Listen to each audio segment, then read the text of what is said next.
کہ بچے نماز نہیں پڑھ رہے تو کوئی تو رنگ نہیں، کوئی رنجش نہیں، کوئی دماغ میں کوئی ان کو ٹینشن ہی نہیں، لیکن فیل ہو جائے تو ان کی بھی آنکھیں کی نیند اڑ جاتی ہے، ان کے بھی تو رات کی نیند اڑ جاتی ہے، ٹینشن پہ ٹینشن ہوتا ہے کہ 5 کلاس میں تو فیل ہو گیا، 10 کلاس میں فیل ہو گیا، 12 میں فیل ہو گیا ہے، لیکن یہ نہیں پتا کہ وہ دفتروں میں بھی جاتا ہے تو نماز کو چھوڑتا ہے، چوراہوں پہ جا کر کے نماز کو چھوڑتا ہے، رنگینیوں بناتا ہے، نماز کو ضائع کر دیتا ہے۔ اللہ کی قسم اگر ہم دھیان نہ دیے تو وہ دن دور نہیں کہ ہماری نسلوں سے، ہماری اولادوں سے دین چھین لی جائے۔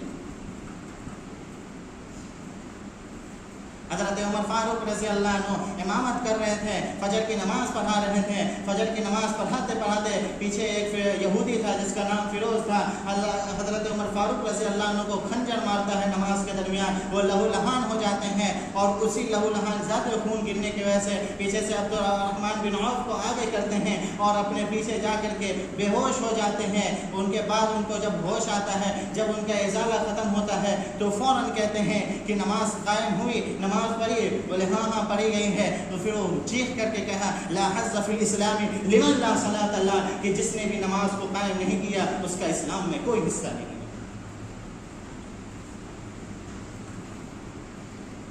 حضرت موسیٰ علیہ السلام کے پاس ایک عورت آتی ہے اور کہتی ہے کہ مجھ سے بہت بڑا گناہ ہو گیا ہے۔ تو کہتے ہیں کہ کیا گناہ ہو گیا؟ بولے بہت بڑا گناہ ہوا۔ آخر کیا ہوا بتاؤ؟ تو کہتی ہے کہ ہم سے زنا کا صدور ہو گیا تھا اور ہم سے ایک بچہ پیدا ہوا، ہم نے اس کو مار دیا ہے۔ اللہ کی قسم حضرت موسیٰ علیہ السلام کہیں کہ اس عورت کو جلدی باہر کرو، یہ ایسی منحوس عورت ہے کہیں اللہ کی قسم کہیں اللہ کا عذاب اس کی وجہ سے نہ آ جائے۔ اللہ کا عرش جوش میں آیا، اللہ رب العزت نے جبرائیل علیہ السلام کو بھیجا، جا کر کے بتاؤ میرے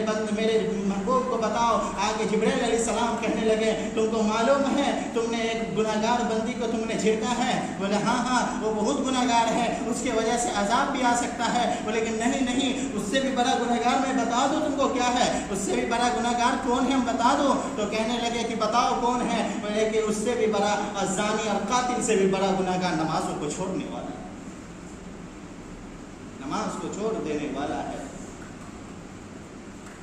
آج ہم کہاں پہ آ چکے ہیں؟ حضرت عمر فاروق رضی اللہ عنہ کا خود یہاں پہ ایک بڑھیا ان کے پاس آئی اور آ کر کے کہنے لگی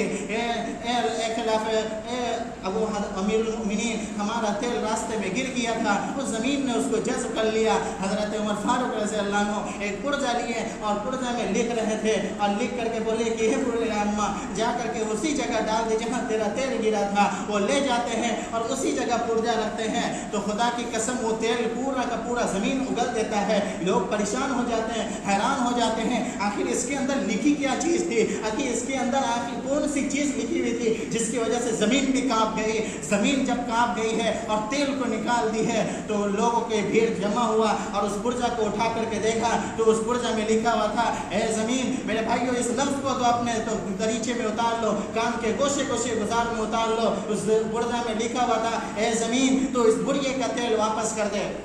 اے زمین تو اس بڑھے کا تیل واپس کر دے، ورنہ تیرے زمین تیرے پیٹ کے اندر اور تیرے اندر ایسے ایسے لوگوں کو دفن کروں گا جو تارک الصلاۃ یعنی نمازوں کو چھوڑنے والا،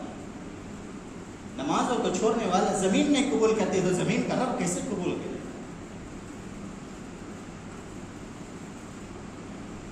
ابھی اللہ نے موقع دیا ہے، اللہ فرماتا ہے کہ پورے آسمان زمین کو درمیان میں جتنے خلا ہے گناہ سے بھر دو اور میرے پاس آؤ، امن یجیب المضطر اذا دعا، اور آ کر کے صرف ایک بار آنسو بہا دو، اور آنسو بہانے سے پہلے خدا کی قسم ولو یعجل الناس الشر استعجال لهم بالخير لقضي اليهم اجلهم، کہ تمہارے آنکھ کے اندر آنسو رہیں گے اس کے نکلنے سے پہلے میں تمہارے گناہ کو معاف کر دوں،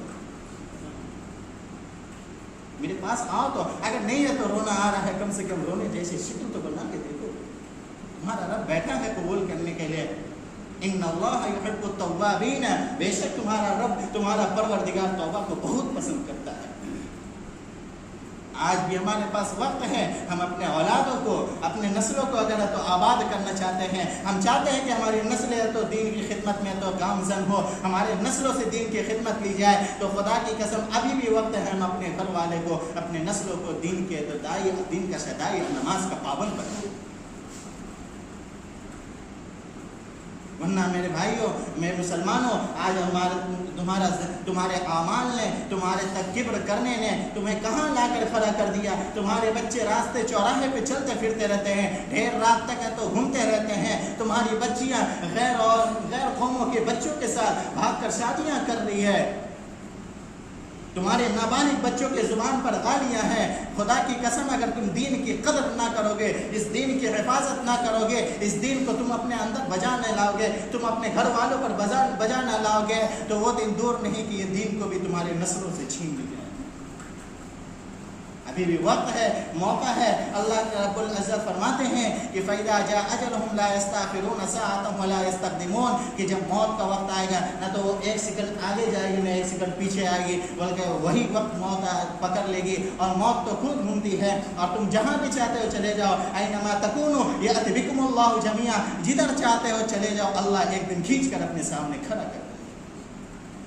اللہ سے کوئی نہیں بچ سکتا، ہر ایک کو اللہ کے پاس حاضر ہونا ہے۔ میرے بھائیوں، ابھی بھی وقت ہے، موقع ہے۔ اللہ رب العزت نے جو وقت دیا ہے، اس موقع کو غنیمت سمجھے، اس موقع کو غنیمت سمجھ کر کے اللہ کے احکام پر اپنے تو بقیہ زندگی کو گزارنے والے بن جائے، اپنی زندگی کو اللہ کے راستے، اللہ کے احکام پر، نبی کریم صلی اللہ علیہ وسلم کے فرمودات پر چلانے والے بن جائیں، اس کے طرز پر ہم اپنی زندگی کو گزارنے والے بن جائیں۔ آج بھی اگر ہم اپنے آپ کو اللہ کے احکام پر، نبی کے فرمودات پر چلا لیے تو آج بھی ہماری قسمت چمکے گا، بلکہ افق میں جو ستارہ ہے وہ ہماری وجہ سے چمکے گا،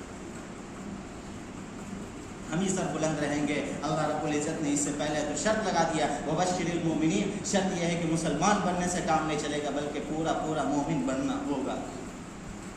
میرے بھائیوں، اسی چند بات پر میں اپنے تقریر کو اس دعا کے سپرد کرتے جا رہا ہوں کہ اللہ رب العزت ہم سب کو اپنے احکام پر عمل پیرا بنا دے، اپنے نبی کے تو طریقے والا بنا دے، اور ہم سب سے دین کے لیے، دیر کے لیے، دور کے لیے قبول کر لے۔ پڑھ نماز پنج گانا نہ کر کوئی بہانہ، پڑھ نماز پنج گانا نہ کر کوئی بہانہ، اس میں ہے تیری جنت ورنہ دوزخ ہے تیرا ٹھکانہ۔ وآخر دعوانا